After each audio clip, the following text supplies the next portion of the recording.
Selain terkasih di dalam Tuhan, pernahkah Anda mendengar sebuah pepatah yang berbunyi demikian?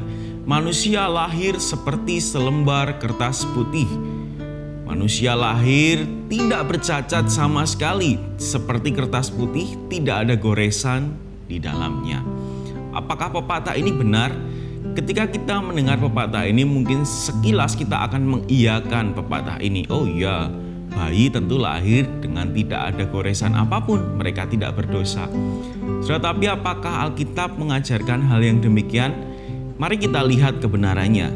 Mari kita baca bersama-sama di dalam Roma 3 ayat yang ke-23 sampai yang ke-24. Saya akan bacakan bagi kita semua. Karena semua orang telah berbuat dosa dan telah kehilangan kemuliaan Allah, dan oleh kasih karunia telah dibenarkan dengan cuma-cuma karena penebusan dalam Kristus Yesus. Saudara, ketika manusia pertama jatuh di dalam dosa, yaitu Adam dan Hawa, maka mereka semua statusnya berubah menjadi orang yang berdosa.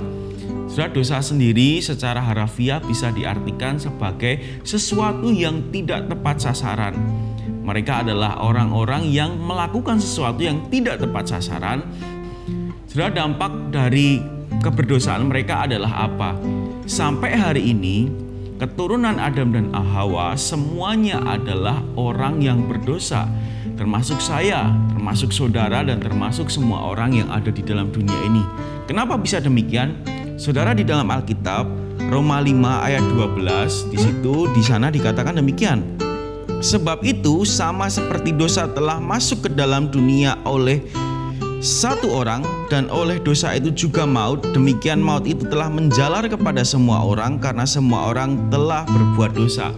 Karena satu orang, Adam, telah berbuat dosa, maka semua keturunannya menjadi orang yang berdosa dan berbuat dosa juga. Saudara, dampak dari dosa yang dilakukan oleh Adam dan Hawa ini apa? Mereka kemudian diusir keluar dari Taman Eden. Artinya hubungan mereka dengan Allah itu menjadi rusak. Ada jurang yang kemudian memisahkan Allah dan manusia. Dan tidak hanya berhenti sampai di situ saja. Ketika manusia sudah diusir keluar dari Taman Eden, tidak hanya hubungannya dengan Allah yang rusak, melainkan hubungannya dengan sesamanya pun menjadi rusak. Contohnya, Kain yang seharusnya mengasihi adiknya, malah timbul rasa iri hati di dalamnya, dan kemudian si Kain membunuh Habil. Ini membuktikan bahwa hubungannya itu rusak dengan Habil. Atau dengan kata lain, hubungan manusia dengan sesamanya pun rusak. Dan ini terjadi sampai hari ini. Sampai detik ini semua orang sudah rusak hubungannya antara manusia dengan Allah. Dan begitu banyak orang yang kemudian mencari cara untuk membenarkan atau memulihkan relasi mereka dengan Allah. Mereka pergi ke gunung misalnya, mereka menyembah dewa-dewa misalnya, mereka melakukan berbagai macam kesalehan dengan harapan hubungannya itu bisa pulih dengan Allah. Tapi apakah bisa dengan usahanya sendiri manusia memulihkan hubungannya dengan Allah? Saudara, tentu tidak bisa.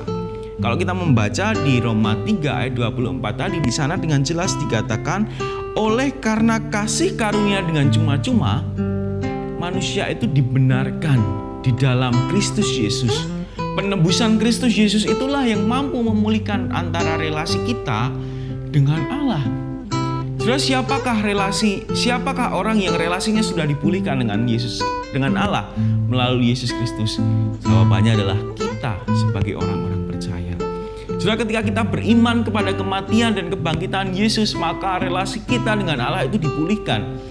Dan ketika relasi kita dengan Allah dipulihkan, konsekuensinya adalah relasi kita dengan sesama kita pun juga akan dipulihkan. Saudara, lalu apa yang harus kita lakukan sebagai orang-orang yang sudah dipulihkan relasinya antara Allah dan dengan sesama kita?